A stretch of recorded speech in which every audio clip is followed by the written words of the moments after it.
오늘 우리에게 주신 하나님의 말씀은 누가복음 13장 22절에서부터 30절, 그리고 마태복음 7장 13절과 14절 말씀입니다. 설교 제목은 좁은 길, 좁은 창, 그리고 좁은 물입니다. 예수께서 각 성, 각 마을로 다니사 가르치시며 예루살렘으로 여행하시더니 어떤 사람이 여짜오되 주여 구원을 받는 자가 적으니까 그들에게 이르시되 좁은 문으로 들어가기를 힘쓰라. 내가 너에게 이르노니 들어가기를 구하여도 못하는 자가 많으리라. 집 주인이 일어나 문을 한 번 닫은 후에 너희가 밖에 서서 문을 두드리며 주여 열어주소서 하면 그가 대답하여 이르되 나는 너희가 어디에서 온 자인지 알지 못하노라 하리니 그때 너희가 말하되 우리는 주 앞에서 먹고 마셨으며 주는 또한 우리를 길거리에서 가르치셨나이다 하나 그가 너희에게 말하여 이르되 나는 너희가 어디에서 왔는지 알지 못하노라.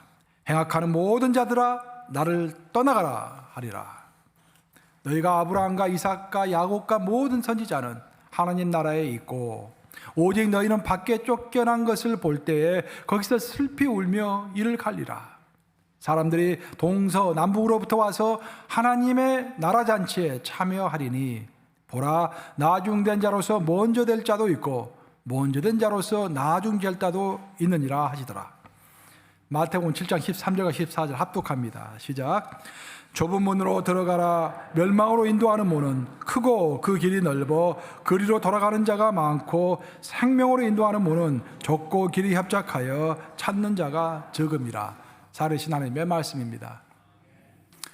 사순절을 맞이해서 매주 사순절 묵상을 하고 있습니다. 오늘 세 번째 시간으로 좁은 길, 좁은 창, 좁은 문 세 가지에 대해서 함께 살펴보는 시간입니다. 제가 이제 연초가 되고 또 특별한 일이 있으면 가는 기도원이 있습니다. 린우드 스피리추얼 센터라고 하는데요. 그 기도원은 이제 수녀들이 은퇴를 하고서 은퇴한 후에 죽을 때까지 이제 머무는 그런 기도원입니다. 가만히 조용해요. 허드슨 강이 다 내려다 보이는 경치는 아름다운데 사람은 그렇게 많지가 않습니다. 방문자도 적고요. 또 거기서는 이제 식사도 자율 배식입니다. 그냥 자기가 먹고 싶으면 가서 떠서 먹으면 되는 거예요. 그러니까 한번 들어가면은 이틀이고 3일이고 말을 한마디도 하지 않고 있다가 그냥 돌아오게 됩니다. 근데 그 기도원에 갔을 때 제일 처음에 제 눈에 띄었던 것은 기도원의 특징이 있는데 창문이 굉장히 좁다라는 것입니다. 각 방에 들어가도 방이 한 평 반 정도 되는데 거기에도 조그만 창이 조그매요. 그 도서관에 가도 창문이 조그맣니다. 그 창문을 통해서 밖을 보다 보면은 풍경 전체가 보이질 않고 제한적으로만 보입니다. 처음에 굉장히 답답했어요. 저는 밝은 걸 좋아하고 활짝 열린 걸 좋아하는데 거기 가서 이렇게 좁은 창문을 보고 있으니까 굉장히 답답했습니다. 근데 그 건물에서 딱 유일하게 한 곳에 있는 창문이 굉장히 큰 창문이 있습니다. 바로 식당에 있는 창문입니다. 식당에 가서 보면 그 창이 굉장히 넓어가지고 그 허드슨 강이 환히 바라보면서 즐겁게 식사를 할 수 있게 되어 있어요. 근데 참 묘한 것은 그곳에 며칠 있다 보니까 이제 식당에 가서 밥을 먹을 때 창문을 딱 바깥을 보면은 집중이 되질 않습니다. 그전에는 그렇지 않았는데 집중이 되질 않아요. 마음이 분산이 되고 모아지질 않습니다. 그러다 식사를 끝내고 다시 방으로 들어와서 내 의자에 앉아서 창문을 보면은 그때서 내 마음이 좁아지면서 집중하게 되고 또한 그때서 생각하면서 기도하게 되는 것입니다. 저는 그 현상을 몸으로 체험하면서 크게 깨달은 바가 있었습니다. 여러분, 신앙이라는 것은 승리하는 것이고 승리하기 위하여 꼭 필요한 것이 집중하는 것이다 라는 것입니다. 우리는 신앙생활 할 때 집중하지 못합니다. 너무도 할 일이 많죠. 이것도 해야 되고 저것도 해야 되고 이것도 관심을 써야 되고 저것도 관심을 써야 되고 나는 가지고 있는 에너지가 100인데 20은 가정일에 20은 직장일에 20은 자녀일에 20은 인간관계 일에 나머지 20 남았는데 그 18개를 가지고 또 다른 내 사업의 프로젝트라든지 내 개인적인 취미라든지 그런 생활에다 쓰다 보면 결국 10 중에서 100 중에서 2개만 남게 되는 것입니다. 그 두 개를 가지고 고민해요. 이 두 개 다 내가 하나님께 드릴까 말까. 어떤 사람은 그 두 개 중에서도 한 개는 또 마음대로 사용하고 100개 중에서 99개는 자신을 위하여 사용하고 나머지 하나만 주님께 간신히 드리는 것입니다. 이것이 오늘날의 신앙의 문제가 되겠죠. 우리는 신앙생활 하면서 많은 열매를 맺고 승리하기를 원합니다. 그 승리의 비결이 뭐고 어떻게 해야 우리가 열매를 맺을 것인가? 지난주에 살펴본 것처럼 우리가 열매 맺기 위하여 예수님에게 붙어 있어야 합니다. 지난주가 아니군요. 토요일날 설교했거든요. 새벽기도 때 설교했거든요. 제가 요즘 설교를 많이 하다 보니까 언제 설교했는지 잘 기억이 안 나요. 예수님에게 붙어 있어야 열매를 맺는 것입니다. 어느 한 사람에게, 어느 한 존재에게 붙어 있기 위해서는 그 존재에게 집중해야 하는 것입니다. 우리는 항상 나와 동행하시는 성령님께 집중해야 되고 언젠가는 재림하실 그 예수님을 바라보면서 예수님에게 집중해야 되고 우리의 믿음을 항상 시험하시는 그 하나님께 집중해야 할 줄로 믿습니다. 요즘 화제가 되고 있는 나라 중에 하나가 베트남입니다. 베트남은 경제적으로도 굉장히 중국 다음으로 요즘 강대국들이 서구선진 제국들이 중국에서 많이 물러나면서 대체적인 공장을 베트남에 많이 세우고 있습니다. 그래서 베트남이 요즘 화제예요. 근데 그 베트남에는 경제적으로 화제가 될 뿐만 아니라 종교적으로도 기독교가 굉장히 빠르게 옛날에 한국의 60년대, 70년대처럼 기독교가 이렇게 융성하게 올라오고 있습니다. 베트남에 관한 관심들이 많아요, 세계적으로. 근데 그 베트남을 보면은요, 베트남 국민들이 제일 존경하는 사람, 그 나라의 국부처럼 나라의 아버지처럼 존경하는 사람이 바로 호지민입니다. 호지민은 베트콩의 사회주의 혁명을 주도했죠. 그리고 그 나라를 독립시키고 공산주의 국가로 만들었죠. 지금은 사회주의 국가가 되었지만 공산주의 국가로 만들었던 사람이 호지민입니다. 근데 호지민이 죽을 때 유산을 남겼는데 호지민이 남긴 유산은 신발 한 컬레와 옷 세 벌과 그리고 자기가 가지고 있는 그냥 흔히 보는 라디오 같은 공산품들 몇 개를 유산으로 남기고 죽었습니다. 얼마나 큰 감동이 있었겠습니까? 서방의 기자들과 함께 호지민이 기자회견을 한 적이 있습니다.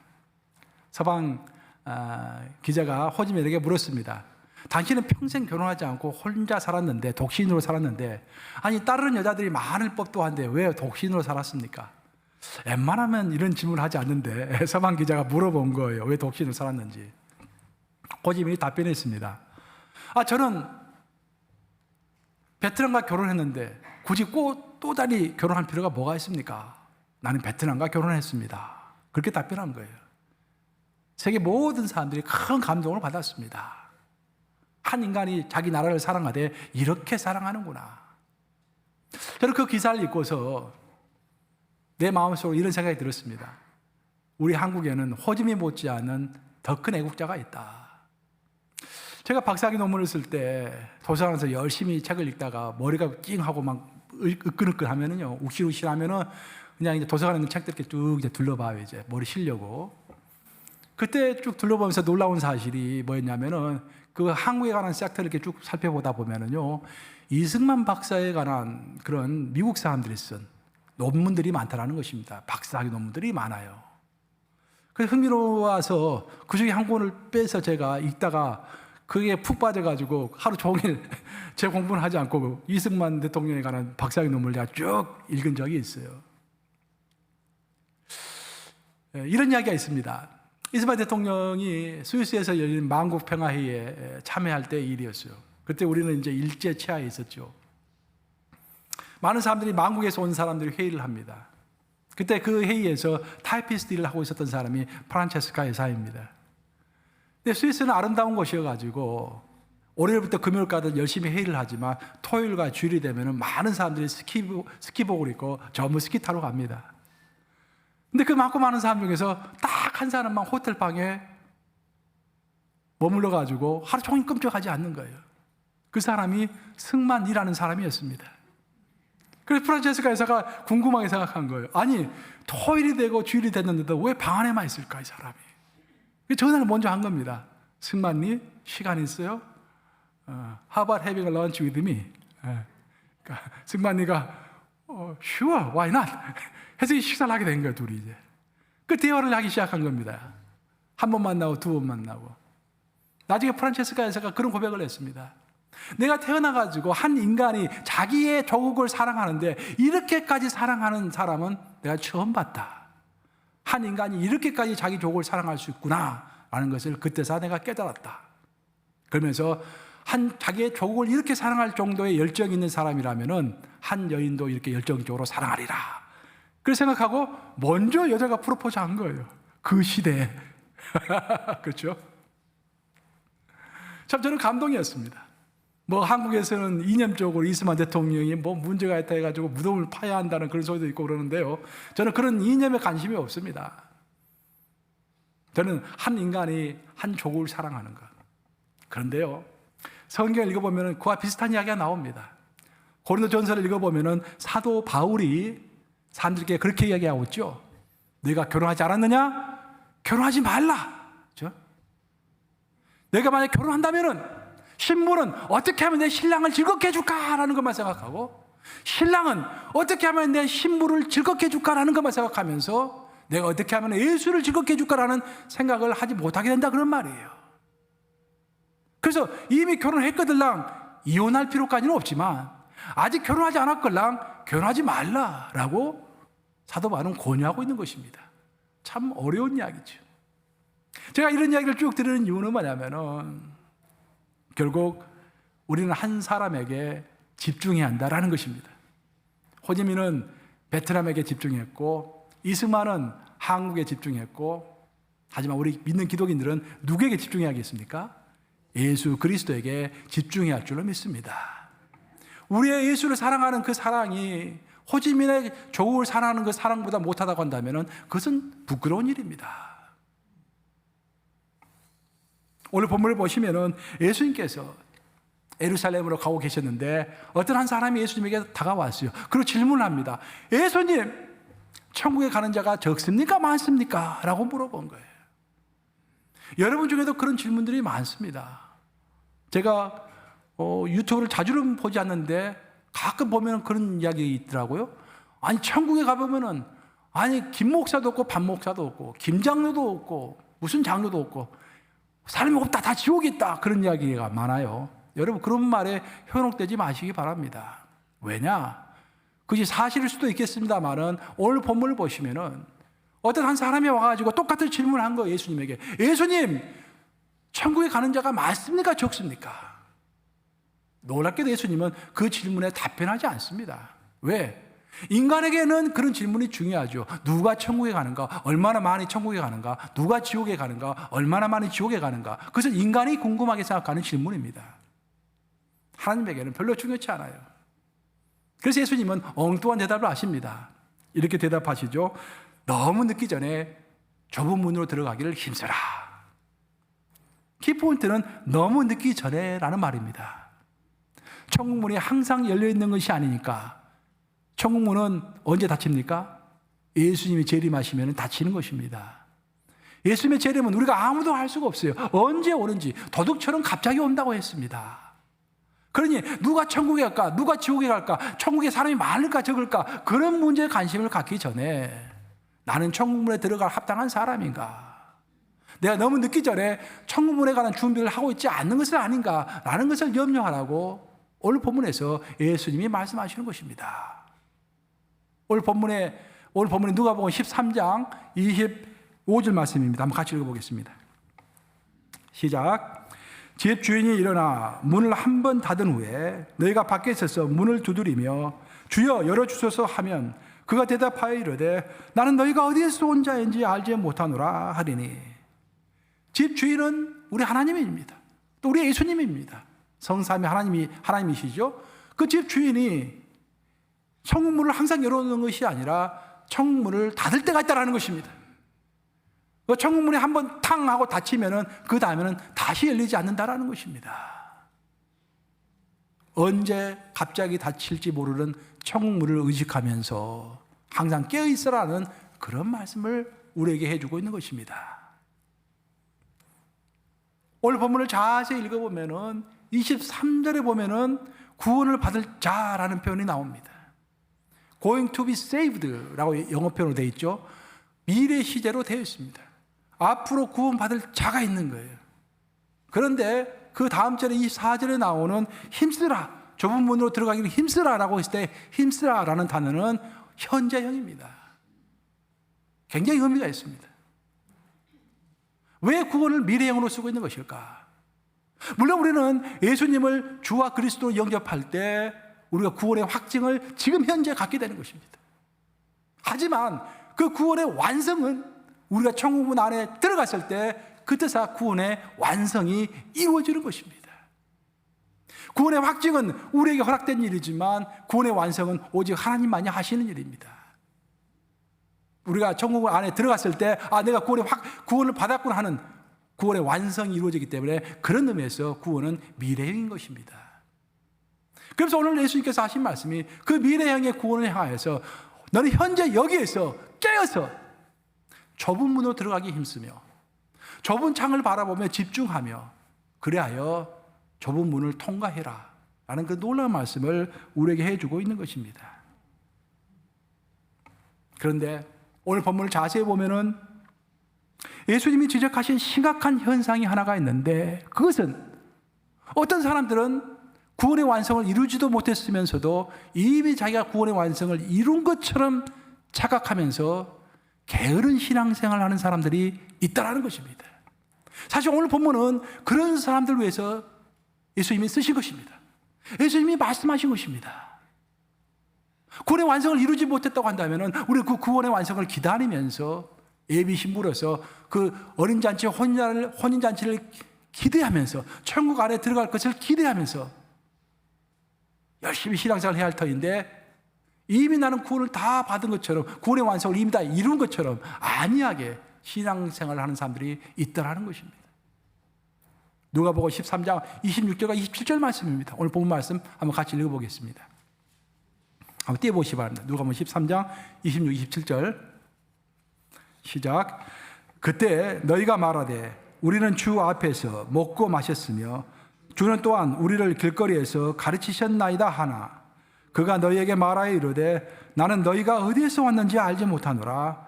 행악하는 모든 자들아 나를 떠나가라 하리라.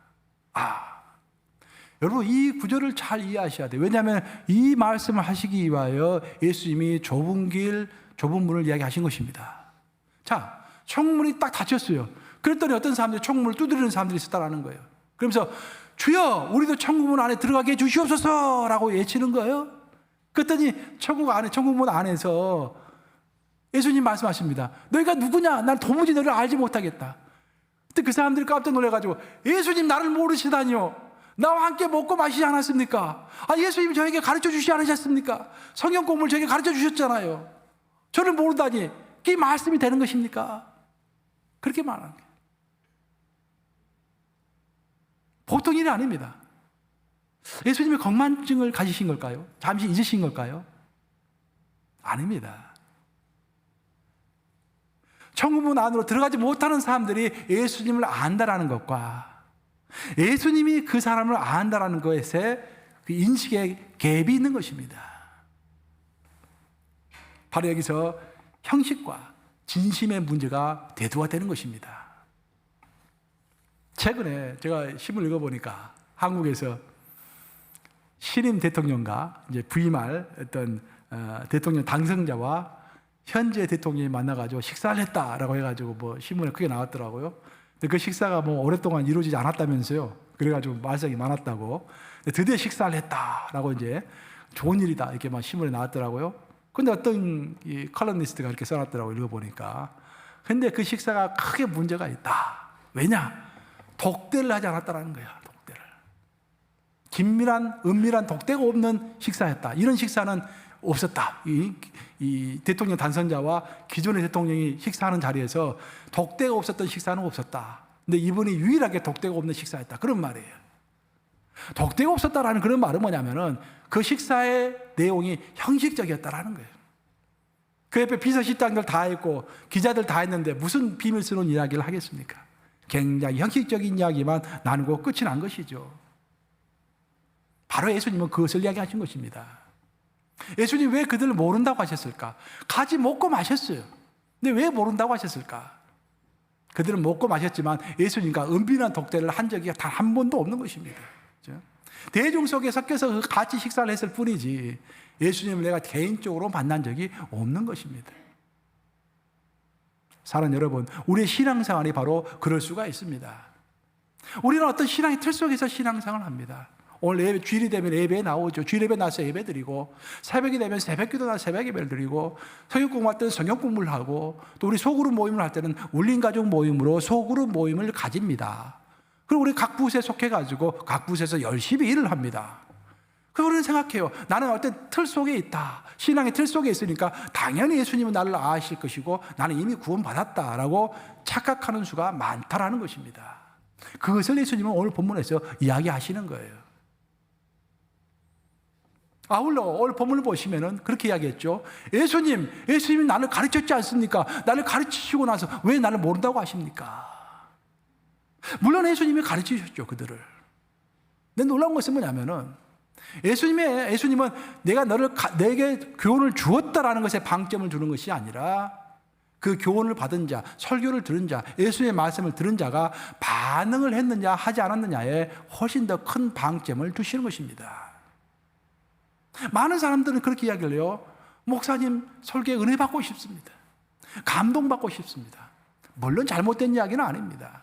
근데 우리가 그 감동만 받고, 야, 목사님 설교 잘한다. 그건 감동이네. 내 가슴이 가슴이 막 아려. 그런 것만 있고 끝난다고 한다면은 바로 그런 사람들을 두고 예수님은 나는 너를 모른다라고 말씀하시는 거예요. 우리는 은혜 받기 위해서 성경을 읽는 것이 아닙니다. 은혜 받기 위해서 설교를 듣는 것이 아닙니다. 우리가 설교를 듣고 하나님의 말씀을 듣는 이유, 하나님의 말씀을 공부하는 이유는 첫째, 그 말씀에 반응하기 위한 것입니다. 내가 그 말씀을 듣고서 내 과거의 삶을 반성하고 회개하고 그 다음에 내 마음에 결단을 하고 내가 이제부터는 실수하지 않고 예수님께서 말씀하신 대로 좁은 길을 가면 살리라라고 결단했으면 나가서 실행하는 것입니다. 하나님의 말씀을 듣고 읽을 때는 큰 은혜 받았는데 그 다음부터는 가지고 넓은 길을 간다고 한다면 바로 그런 사람을 예수님은 난 너를 도무지 모른다라고 말씀하시는 것입니다.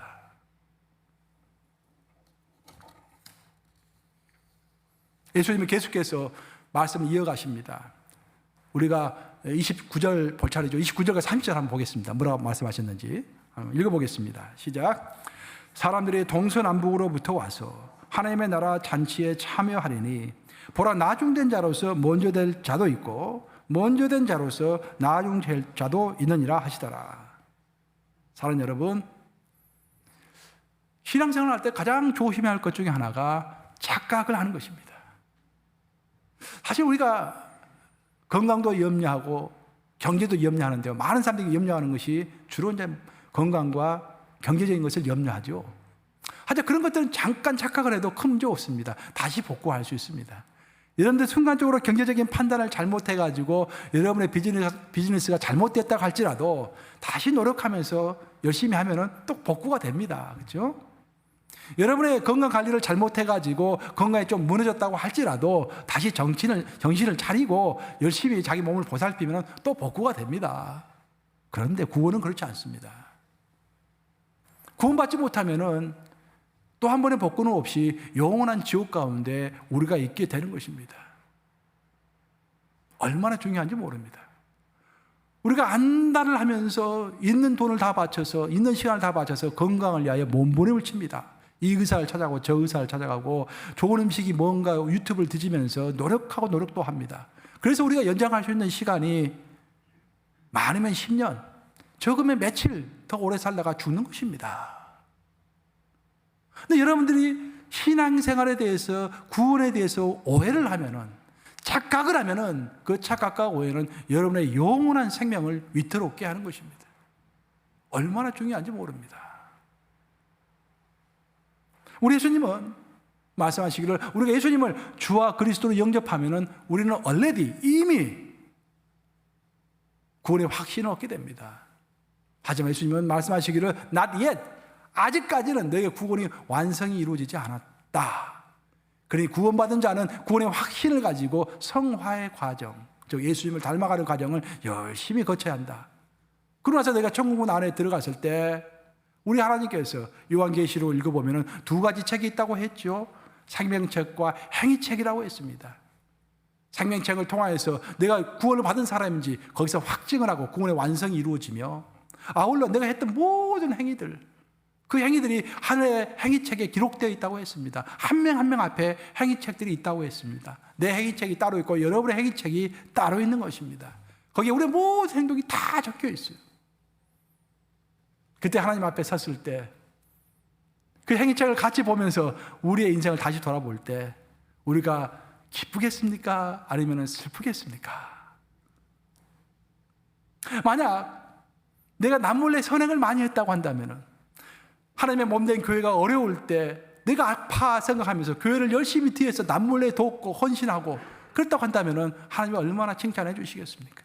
어렵고 가난한 사람이 있을 때 남몰래 그 사람을 도와주고, 내 직장이 어려움에 처했을 때 내가 앞장서서 나를 내세우지는 않았지만 뒤에서라도 그 직장이 잘 되기를 기도하면서 내가 남몰래 헌신하는 그런 역사가 있었다고 한다면 그것이 하나님 앞에서 밝혀진다고 했을 때 얼마나 가슴이 뿌듯하겠습니까?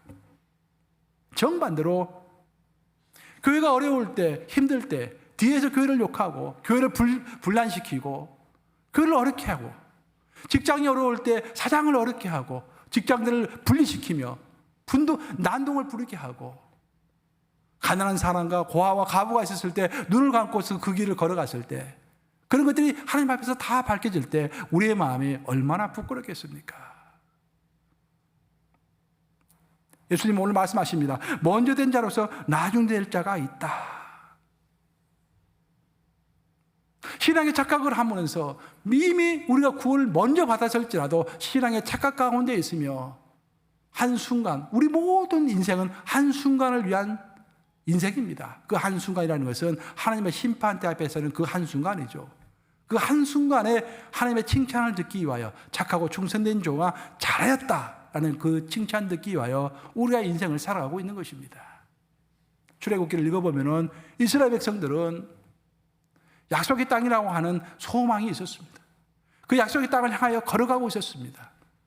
하지만 그 약속의 땅을 순식간에 가는 것이 아니라 38년 동안 광야에서 헤매는 기간을 통해서 약속의 땅에 들어갈 수 있었던 것이죠. 그런 훈련의 기간이 있었기 때문에 그들은 약속의 땅에 마지막에 들어갈 수 있었습니다. 문제는 그들이 38년 동안 헤매는 가운데서도 약속의 땅이라는 그 약속의 말씀을 항상 머릿속에 두고 있었다는 것입니다. 그것이 우리의 인생입니다. 우리에게 있어서 약속의 땅은 천국이죠. 그 천국이 항상 우리의 마음에 있어야 할 줄로 믿습니다. 그것이 우리의 소망이 되고 우리의 목표가 되어야 돼요. 그것을 바라보면서 이 땅을 하루하루 광야도 같은 이 땅을 살아가는 것입니다. 근데 어떤 사람들은 그걸 착각하는 거예요. 이미 내가 약속의 땅에 다 들어왔다라고 착각하는 것입니다. 이미 다 내가 구원의 완성을 이루었다라고 착각하는 것입니다. 우리에게 구원의 확증이 있을 망정 구원의 완성은 아직 이루어지지 않았는데 구원을 완성했다라고 생각하면서 안이해지는 것입니다. 오늘 본문은 바로 그런 사람들 향하여 예수님이 말씀하시는 것입니다. 신앙생활을 안이하게 하는 사람들의 특징은 신앙의 틀 속에 갇혀 있다는 것입니다. 내가 주일 11시가 되면 주일 예배를 드리고 새벽이 되면 새벽 기도를 드리고 내가 소그룹 활동도 하고 봉사도 하고 뭐 여러 가지를 하기 때문에 그 신앙의 틀 속에 온전히 갇혀 있기 때문에 나는 그래도 정상적인 신앙생활을 하고 있다라고 착각할 수가 있다는 것입니다. 예수님께서 십자가에서 고난받으시기 전에 제자들 다 모아놓고 감난산 설교를 하셨죠. 마침 보니까 제가 생각해 보니까 요즘 제가 새벽기도 때 요한복음을 강의하고 있는데 지금 바로 그 감난산 설교를 강의하고 있죠. 제가 요한복음 13, 14, 15, 16, 17장 이 5장입니다. 예수님이 마지막에 하신 설교예요. 가장 깊이 있는 설교죠. 그 설교를 통해서 예수님께서는 말세에 대해서 말씀을 많이 하십니다. 그러면서 말세의 징조가 무엇인지, 그 말세가 됐을 때 우리는 어떤 태도로 말세를 맞이해야 할 것인지를 미리 가르쳐 주고 계세요. 예수님께서는 5가지 비유를 통해서 말세를 말씀하시는데 그 중에 하나의 비유가, 제 첫 번째 비유가 뭐냐면은 주인의 일꾼들을 맡은 종의 이야기입니다. 주인이 멀리 떠났어요. 예수님을 비유하시는 것이죠. 멀리 떠나면서 종 하나를 불러가지고 너가 내 사람들을 때에 따라서 먹여라 라고 당부를 합니다. 그리고 주인은 먼 길을 갔어요. 종이 속으로 생각합니다. 이 종은 악한 종이었어요. 착한 종이 아니었어요. 속으로 생각합니다. 주인이 이제 떠났으니까 다시 돌아오려면 아직 시간이 많이 남았구나 라고 생각하면서 그는 자기에게 맡겨진 주인의 일꾼들에게 먹이를 주지 않고 먹을 것을 주지 않고 대신 성경 말씀을 읽어보면 그가 술 친구들과 더불어 먹고 마셨다라고 되어 있습니다. 그만큼 긴장하지 않은 것입니다. 왜냐하면 아직 주인이 오려면 시간이 많이 남았다고 생각하기 때문에 그는 긴장하지 않았습니다. 그러나 그 악한 종의 마음을 가진 사람에게 예수님은 이렇게 말씀하시죠. 마태복음 24장 44절 말씀입니다. 한번 같이 읽어보겠습니다. 시작. 이러므로 너희도 준비하고 있으라. 생각하지 않은 때에 인자가 오리라. 그 악한 종은 마음속으로 생각합니다. 이야, 주인이 이제 떠났으니까 원래는 한참 멀었다. 우리로 말 것 같으면 예수께서 재림하신다는 소리가 2000년 전부터 있었지 않느냐. 아직도 예수님이 재림하지 않았지 않느냐. 아직도 시간이 많이 남았다라고 생각하면서 술 친구들과 함께 술을 마시고 내가 좋아하는 것들 하면서 인생을 낭비할 수 있다라는 그런 이야기입니다. 그런데 예수께서 하신 말씀은 예수님의 그때 돌아오시는 때는 아무도 추측할 수 없고 갑자기 이루어지는 일이라고 말씀하시는 것입니다. 지금은 이미 고인이 되었지만 20세기 최고의 연극배우라고 하는 로렌스 올리비에에 관한 이야기가 있습니다. 제가 한번 이야기 여러분들 한번 한 것 같은데, 로렌스 올리비에 그 유명한 연극배우죠. 영국에 오래전에 작곡하셨지만 그 로렌스 올리비에가 배우가 되고 싶었어요. 그래서 극단을 찾아갑니다. 하지만 그 극단에서는 올리비에에게 어떤 배역도 맡기지 않고 대신 허드렛 일을 시킵니다. 마룻바닥을 닦고 물심부름을 하고 그런 일을 하는 거예요. 이게. 그 답답한 나날을 보내고 있었는데 어느 날 한번 그 감독이 부릅니다. 자네 내일 연기 하나를 좀 해야겠는데 할 수 있겠어? 속으로 생각합니다. 드디어 기회가 왔구나. 열심히 하겠습니다. 근데 그 배역이 뭡니까? 라고 물어봤더니 알고 봤더니 어떤 병사가 멀리서 전쟁이 일어났는데 그 멀리서 며칠 밤을 뛰어서 와가지고 왕 앞에서 딱 엎드리고서 왕이여 전쟁이 일어났습니다 라고 끝 하는 거예요. 그 한마디 하는 것이 그의 배역이었습니다. 30초짜리 배역이었다고 합니다. 올리비에는 그 배역을 바꿔서 드디어 나에게 때가 왔구나, 기회가 왔구나 라고 생각하면서 열심히 하기로 마음의 작정을 합니다. 그리고 그 다음날 그 배역을 연기하기 전에 자기가 그 역할을 하기 전에 한 3시간을 그 근방을 뛰었다고 합니다. 그리고 실제로 자기 배역을 감당해야 할 시간에 헉거리면서 3시간 땀을 찌익찌익 흘리면서 3시간 동안 뛰었기 때문에 땀을 찌익찌익 흘리면서 왕이시여 전쟁이 일어났습니다 라고 함으로써 그 실감나게 연기를 한 거예요. 그래서 거기에 있던 사람들이 다 감동을 받아가지고 이 사람 연기를 잘하구나. 그때부터 인정을 받아가지고 조연의 역할을 하고 결국엔 주연이 돼서 세계적인 배우가 되었던 것입니다. 사랑하는 여러분, 예나 지금이나 미래라는 것은 대비하고 준비하는 자들의 것입니다. 올리비에는 30초짜리 연기를 위해서 3시간을 준비했습니다. 우리 예수님은 3년을 공생애를 살기 위하여 몇 년 준비하셨습니까? 30년을 준비하신 거예요. 또한 우리 기독인들은 마지막 한순간 예수님 앞에 심판대 앞에서는 그날을 바라보면서 천국의 좁은 문을 들어가기를 소망하면서 그 한순간을 바라보면서 평생을 준비해야 하는 것입니다. 이렇게 좁은 길 위에서 우리가 좁은 길을 걸어갈 때 좁은 창문을 바라보듯이 온전히 하나님께 집중하면서 온전히 예수님께 집중하면서 준비하며 그렇게 살아갈 때 우리가 자연스럽게 천국의 좁은 문을 통과할 줄로 믿습니다. 이제 말씀을 마무리합니다. 오늘의 마태복음 본문을 보시면은 이렇게 되어 있죠. 마태복음 본문, 오늘 이제 누가복음 본문이 주고요. 마태복음 본문을 이제 부제로 내가 끼워 넣었는데 마태복음 본문에서 그렇게 말씀하십니다. 예수님이 많은 사람들은 좁은 길을 가기를 원하지만 결국 그들은 넓은 길을 간다라고 말씀하셔요. 참 이상한 것은 좁은 길이 옳다라는 것은 다 안다라는 거예요. 알면도 불구하고 결국 그들은 좁은 길을 가지 않고 넓은 길을 간다라는 것입니다. 그럼 왜 그럴까요? 왜 좁은 길이 옳은 길이라는 것을 알면서도 좁은 길을 가지 않고 넓은 길을 가는 것일까요? 넓은 길은 멸망의 길이라고 했는데 왜 넓은 길을 가는 것일까요? 그 이유는 유혹이 있기 때문입니다. 성경은 유혹에 관한 이야기를 굉장히 많이 합니다. 인류의 최초의 죄를 지은 사람이 바로 하와와 아담이었죠. 근데 하와가 죄를 짓게 된 이유가, 인류 최초의 죄를 짓게 된 이유가 뭐냐면은 인류 최초로 유혹을 받았기 때문입니다. 뱀이 하와를 유혹했죠. 그 유혹에 넘어간 거예요. 마찬가지로 우리도 좁은 길을 걷기를 원하고 좁은 문을 통과하기를 원합니다. 그런데 왜 우리는 넓은 길을 가는 것일까요? 그래서 우리는 유혹을 이기지 못하기 때문인 것입니다.